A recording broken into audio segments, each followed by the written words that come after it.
Everyone, welcome to a brand new episode of the Outlier Podcast. I've got a very inspirational leader, Jennifer, with me, joining in from Salt Lake City. Hi, Jennifer. How are you doing? Doing great. Good to be here with you. Pleasure, absolutely. So, Jen is a veteran leader in financial services, for the lack of better words, having spent 30 plus years in banking.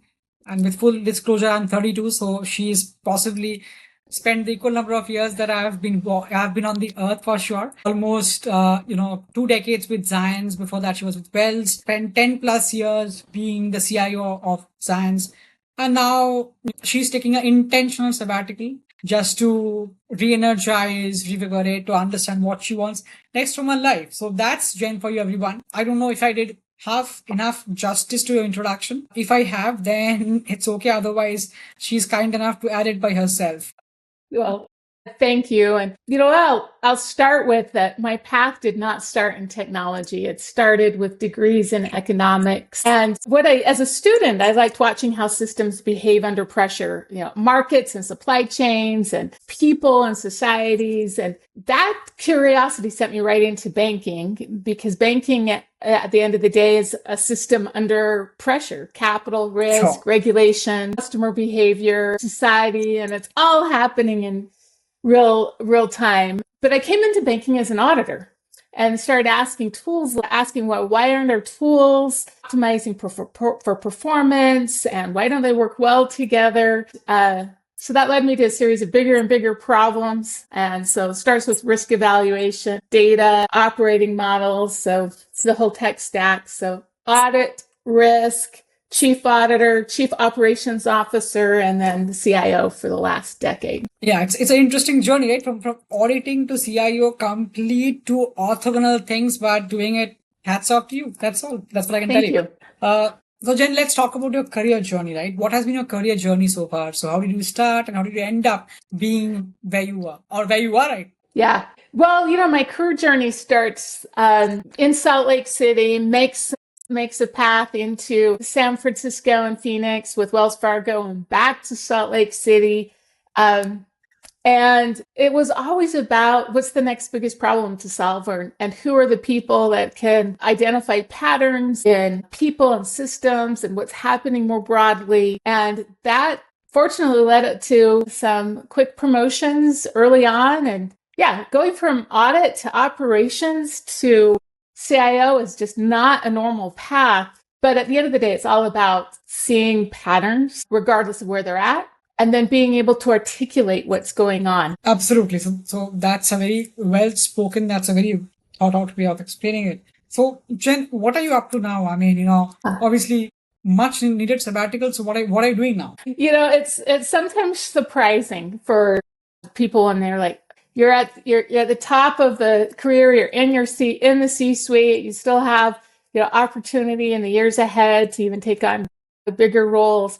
Why would I change? Great company. And I reached a point of wanting to be invigorated with the next challenge. Fortunately, working with our team and organization, we were able to complete some amazing initiatives that were groundbreaking. But what came next wasn't as invigorating as what was before personally. And so I thought, fortunately, I'm at a point in my life that I can step back, and I can step back and craft what comes next. I'm having a great time studying complex change leadership with some graduate studies at Oxford and HEC Paris, and doing a lot of work with community boards, a board that I'm on, and just taking a few months to see what new path unfolds. Absolutely. That's a well-deserved break that you're taking for sure, I can tell you.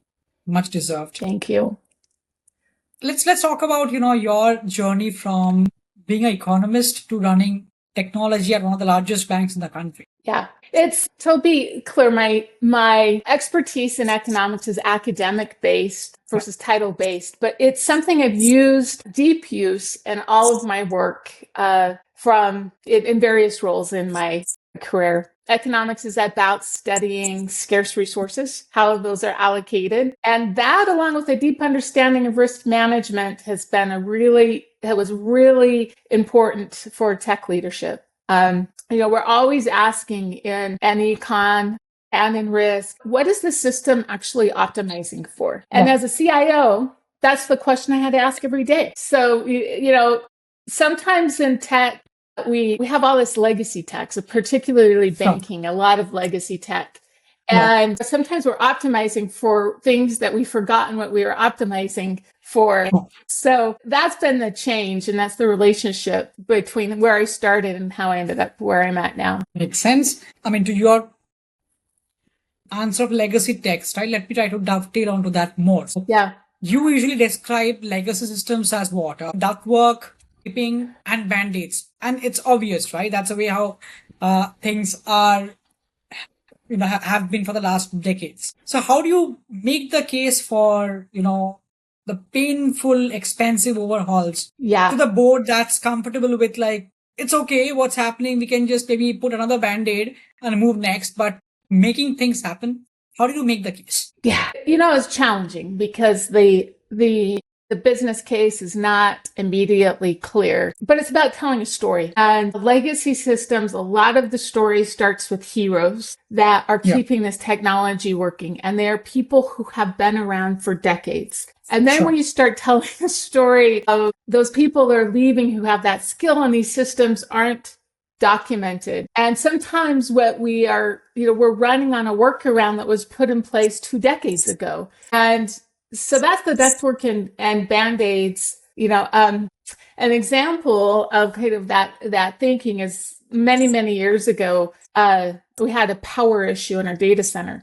And we had to start talking about how we were going to fail over. Well, a lot of banks at that time had to fail over their entire data center to a new location. Even though there's a new, you have mainframes and everything running at that location, you have to fail over every single application. And because of the integration is so clunky, oh my gosh, what risk that takes. And so when you can tell the story of failing over just a particular component of a technology and how that reduces risk. And that technology is usually more modern in nature. So I find by telling stories, it helps make the business case of why we need to change. We're often just one big risk event away from not being able to do something or being able to respond to our competitors who've made that investment. So that tends to be, and fortunately I've worked with great board members who get it, who get that that's critical to success of the organization. It's not easy, that, right? It's not easy, to have progressive board members to understand and appreciate that needs to be done. A few people understand it, but when there's time to actually make it happen, that's when people chicken out. Because it's responsible for the next 2 or 3 or 5 or 6 years, right? It's a commitment. Yeah. No, you hit on something that's really important is modernizing a technology environment is a commitment over many years. And when you're driven by what the next quarterly earnings are, or even the next years, it's hard to think about justifying those investments. So it does make a tremendous difference when board members are thinking about possibilities long term and the durability of the company. Sure, absolutely. I mean, chasing quarterly numbers and EPS, that's more important than having the sexiest and slimmest experience for customers. But yeah, it's a trade-off. I mean, unless you do that, this never will look better in the next 5 years. We'll be doing the same average performance, for lack of better words, every quarter, right? So it needs a lot of vision for doing that. And I'm glad that Zions has that vision that, altogether you're able to accomplish so much. Now, obviously, talking to female CIOs, I call them a unicorn. For a reason, right? It's almost impossible to find female CIOs ever, right? I mean, at any organization, be it banking, be it anywhere. So you were technically the first female CIO at Zions, right? And if I remember correctly, you were also one of the most powerful women in banking in American Bankers a few years back, because the name reminds me now, right? In an industry where like maybe 5 or 10% CIOs are women, I think even that's an overstatement for sure, right? So what does that kind of first right? Actually feel, I mean, how was the feeling and how did you do it? Yeah. Well, first, my thanks to you for highlighting other female CIOs. It takes all of us creating that visibility. So I appreciate you for doing that. You know, the feelings around it are two feelings at the same time. The first is I just want to do my job and not think about being the first of anything. So not only the first female CIO at Zions, but I've been the longest serving CIO at Zions as well. I like to think about what is the actual problem of the day that we're working on. But that second feeling is a little bit harder to name. And it's this awareness that I'm not performing just for my own scorecard, that I'm holding the door open for someone else. You know, when I left Zions about a month ago, and I was shocked to still hear some really bright women, young engineers that I didn't realize until I saw you. I joined the company because there was a female CIO and that it was a possibility for me. That was a surprise to hear that still happening. I'm looking forward to the day when being the first woman CIO is not that interesting. We're not there yet, but I'm really happy to share that the CIO that followed me is someone I recruited from another large bank, and she's also female. And so hopefully that pattern's changing. That's what, I've been looking for years now. By the way, I run another podcast called Women of Community Banking, where I love, talking about women leadership in community banking, community banks, credit unions, and regional banks. So I wish that days come faster and we don't have to wait for that. So glad to hear that from you. Absolutely. I mean, in the era of remote work, tech layoffs, I mean, the ecosystem has changed, after COVID, right? I mean, pre-COVID now, and now it has changed completely. You've laid around, if I'm not wrong, teams of 2000 plus colleagues being a role model. How have you kept the outlier culture alive? I mean, we take a lot of pride in naming the podcast as the Outlier Podcast because we only interview people whom we think are outliers, right? So how did you keep the concept of being an outlier or the outlier culture alive in your team in such a traditional regulated ecosystem? Yeah. It's somewhat ironic that being an outlier is just like keeping the heart of a company front and center in everything that we do. I like to lead from that place. I like to think about regulation being a foundation and then culture sits on top of that. And that's the opportunity for us to really differentiate ourselves. And so there are difficulties. Like remote work is, it definitely has been a controversial topic in our organization. Sure. And it ends up punishing vague management. Like if a team's not aligned on what good looks like, distance reveals that pretty quickly. We have this where I was at, we had a hybrid model. But if we keep coming back to the heart of why people are doing their work, it makes a tremendous difference. Workforce reductions are hard. And I have been through those challenges. And the fact is it's the culture will get somewhat damaged with workforce reductions. It's almost impossible to avoid, but the only way through it is to be straight and give people dignity and not spin it and always remember the value of the person that is in the conversation because the people who are staying are watching how we're treating those who are leaving. And so these are the culture tests and yeah. Those, I think that's the heart of what good leadership looks like. And sometimes it is an outlier. It can get lost in the regulatory pressures and the pressure to produce as well. I hate to ask this question about AI because since you're economist, we've built econometric models. Started a career from regression, right? Now from regression to seeing AI. So people equate regression with AI now. Anything that's predicting is AI, but that's not the real thing. It's a journey right. that we walked across, right? So these are different conversations to have with people, but at times I get very jinxed with AI again. I'm like, guys, wait, there's a lot of things to do about it. So my question is about AI now. Obviously, it's almost using AI for everything. Example I'll give you. basic autonomous vehicles. So just talking about it.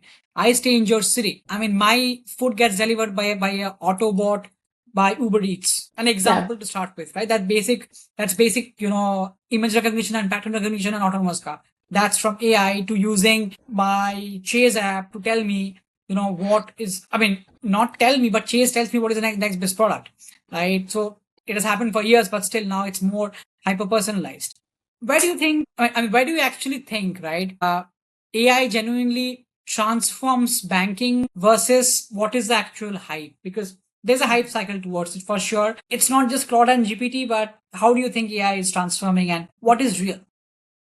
It's interesting the examples that you provided around having your food delivered and EV Yeah. vehicles and the capabilities around AI and machine learning have been around for decades, and it gets tighter and tighter, and now it's becoming everything. So there's certainly we don't know yet how everything's going to transform. Just like every other general purpose technology, when it came on, it took decades for all the possibilities to unveil themselves. Probably won't take decades, but I think we're a few years out to really start to understand how that's going to change. This is where I think it's real in places right now, real meaning it's being used right now, in things where there's pattern detection, or humans are reading documents or automating tasks more effectively, that's well beyond what robotic process automation did. We see code generation providing lift, and these are all real. We all know that they're real. Yeah. But specifically in banking, where I think it's hype today, likely can be solved in the future, is fully autonomous customer-facing AI in a regulated environment in the timeframes people are claiming. So it's going to come. It's not going to come in my opinion, not in the next 24 months, because the compliance and explainability and reputational risk are so high.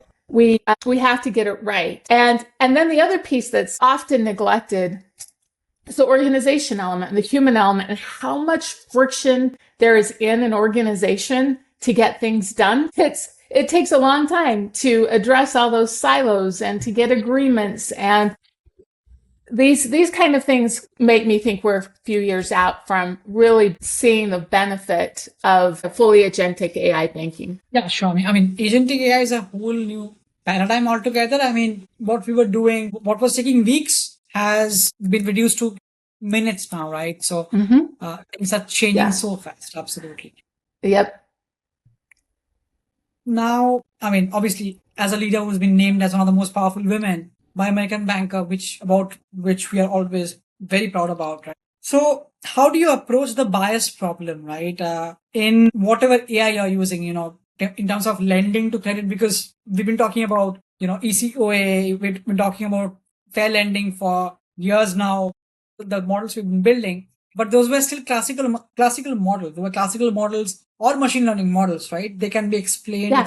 It's not black box. But if you're using pure AI for underwriting, still black box, right? I mean, there's not much lineage that you can go and track back on the variables that are actually deciding the final outcome, right? Yeah. So it's still a black box. So right. How do you approach bias, and how do you make sure that you're still using black box? I mean, firstly, should you use black box AI for lending on credit, or you think there's years left till now, still we go and reach that position? Yeah, no black box for lending decisions, or I mean, not right now. It's possible. As you just described so well, we have to be able to explain the model. We have to have a regulator tested audit trail. We have to have bias testing. We have to have guardrails. We have to have these supervisor agents. And then there's the models that get set up, and then there's just judgment about what fair looks like. Where there are clear rules, there's a lot of possibility. But when there's judgment, and there's still judgment around what makes sense in the products that we're offering. I just want to give an example of the potential danger.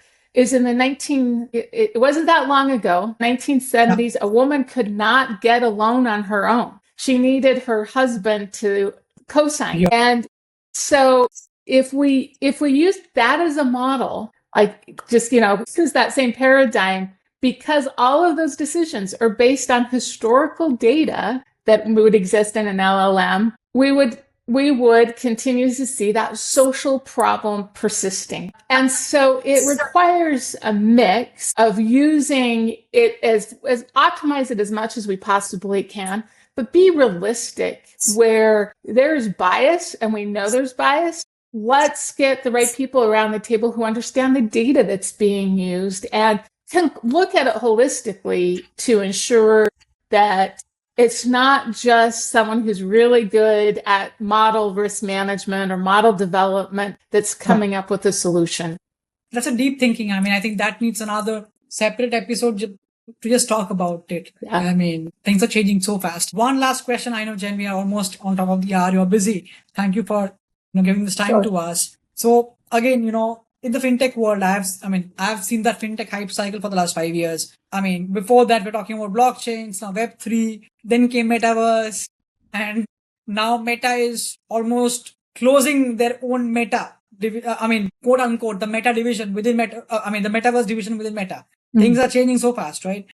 And now Gen AI, right? I think, it's a hype cycle that's happening. How do you develop discipline to say no, just no to 95% of innovations that come to you? Because if you say yes to all of them, you'll be possibly innovating for the next 20 years with zero incremental uplift of your EPS, right? That won't happen. Yeah, I mean, you totally get the problem. Leaders have to separate the technology from the story that they're hearing, and does it actually solve a problem for a customer? Is the first question. Is it solving something our customer needs us to solve? Because oftentimes it is not solving the problem our customers need to solve. And is it going to be a commodity in 18 months? And what else are we starving to go after this rather than developing something else that we know a customer needs to solve? One example is over a decade ago, it's 12, 13 years ago, all the banks were looking at how they develop their own mobile wallet. Well, a customer doesn't want their own mobile wallet with their individual banks. And nor were they asking us to solve that, but the technology was there. And they did need the problem solved in terms of working with an entire ecosystem. So Google and Apple, perhaps Visa, they solved it. And we don't have hundreds of mobile wallets for banks. And so I think the hardest part is the political cost of saying no, particularly when a peer institution has said yes, or there are headlines out there. But it's difficult. Coming back to the problem, is this a problem our customer needs us to solve? And is it a bigger problem than whatever else is on the plate that we need to be thinking about? That's a very way to conclude this question, right? So Jen, again, thank you for taking out to spend this time with us and share your wisdom of 3 decades in banking. This is really amazing, fantastic, and thank you again. Then my pleasure. Pleasure. Thank you.